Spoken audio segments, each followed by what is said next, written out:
Today we're talking about the impact of AI and digital transformation on the energy workforce. Our facilitator is Marcia Williams. She has over 25 years of executive technology experience across a diverse set of industries, and she currently serves on the board of several technology organizations. Welcome, Marcia. Thank you, Gene. Great to be here. So theme number 3, organization design after workforce engagement in infrastructure modernization. What? That's quite a mouthful, isn't it? Yeah, that's a lot. Unpack this for us. There you go. Well, building off our first two themes, we asked the panelists to assume that the workforce engagement and the technology modernization that we focused on during those themes is now complete. And in this final theme, what we want to do is reimagine the organizational design that'll match up with this new engagement of the workforce and technology infrastructure.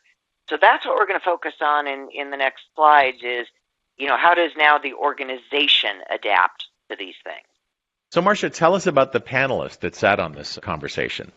Throughout this knowledge stream, our panel, as you know, has just been tremendously engaged and provided a truly diverse set of opinions.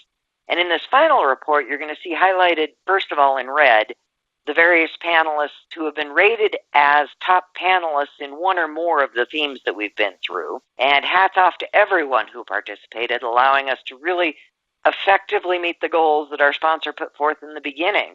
So kudos, just a great panel all the way through. Great. So in your executive summary, Marcia, you described the changes that we're seeing in an increasingly decentralized world. Yes, at the core of this theme, what we wanted to do was look at how organizational design evolves with the implementation of advanced technologies such as, IoT, artificial intelligence, machine learning, just to name a few. And the panel concluded that the organization of the future, so to speak, will be, number one, much more agile and dynamic in design, but number two, ultimately, that this new set of technologies would deliver much higher performance across all aspects of the business, whether that's an upstream business, a midstream business, or a downstream business. And the key points we're going to be focusing on are the needs around senior management roles, the agility of the overall workforce, and then lastly, the role of the resources that are located at the asset level itself. Well, let's get going then into key point number 1. Let's talk about senior managers and this impact. Yeah, our first finding relates specifically to senior managers who, oftentimes moved into management before the organizations experienced this latest round of digital transformation. And during that time, the mode of operation was focused mainly on averting disasters. This is the oil and gas industry, right? A very high-risk environment. And in many cases, that meant sort of layer after layer of precautionary procedures that they had implemented. Well, our panelists agreed that in the areas of high environmental health or safety risk, this type of approach is still critical. However, in the areas where there's less risk, it's time to dial back some of that redundancy and really take a more dynamic approach to the organization. And as mentioned in an earlier theme, one of the panelists said, speed is the new currency in business. So if that's true, and many folks believe it is, it's really key that the senior managers are able to sort of embrace technology for its ability to make more business processes dynamic and sort of less baked in with all the process and procedure when that may no longer be necessary in certain areas. So these managers have all kinds of people reporting to them. Some of them are living what you might describe as a mobility workforce, right? How is this affecting them? Well, really the second key finding is about sort of decoupling the geographic location from the organizational design when you're looking at it overall, and instead relying on technology to connect the most appropriate talent for the task at hand. And within that premise, there's also a fluidity in the process where teams can be spun up very quickly and then reallocated once the task is complete. So all of this, in summary, leads to an organizational design that is much more dynamic and fluid than that of, more the traditional hierarchical organization charts that we used to see hanging on walls. And that's that's sort of what the panel is talking about here is mobility has the ability to have an engaged technological workforce has provided us that mobility. So we need to think not in terms of boxes anymore, but in terms of best talent for the task at hand. And then what's the overall impact on the field worker levels, these boots on the ground people?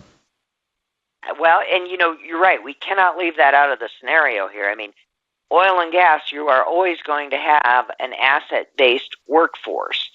And in our last point, the panelists focused on that workforce, which is specifically allocated at the asset level. And these will always remain as key workers in the oil and gas industry. And the panel felt strongly that they will actually be even more productive in part because the employees who are not specifically asset related no longer need to be on site and have been sort of removed to operate in less hazardous environments.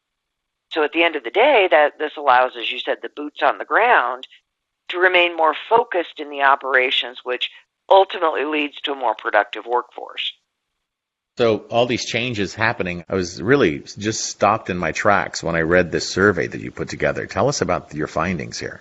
Well, it was an interesting, one of the burning questions for this panel of experts was related to the size of the overall energy subsector oil and gas workforce.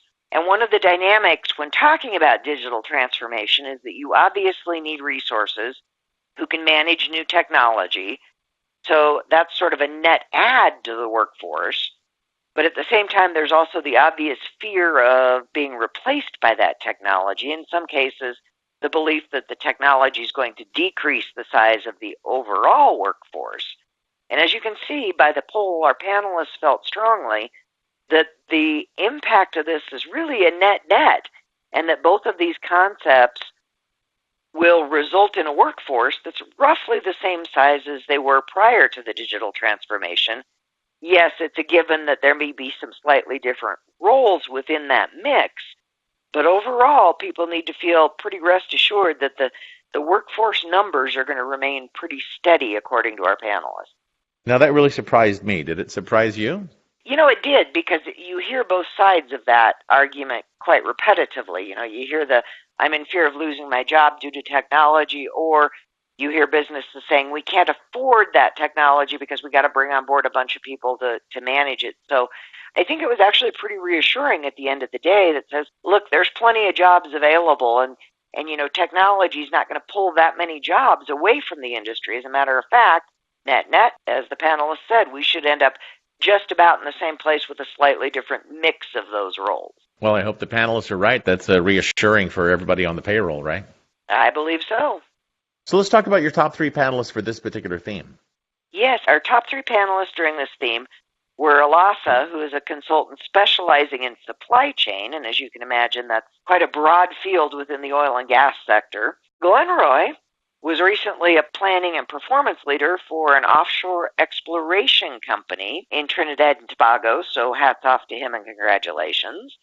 And Dr. Forsyth is CEO of a nanotechnology company that is actually supply additives to oil and gas that's used in the extraction process. So really diverse backgrounds for our top three panelists here, and all of them, bring a cred factor that is just unbelievable in their specific areas of expertise. Great job leading this panel, Marcia. Fantastic.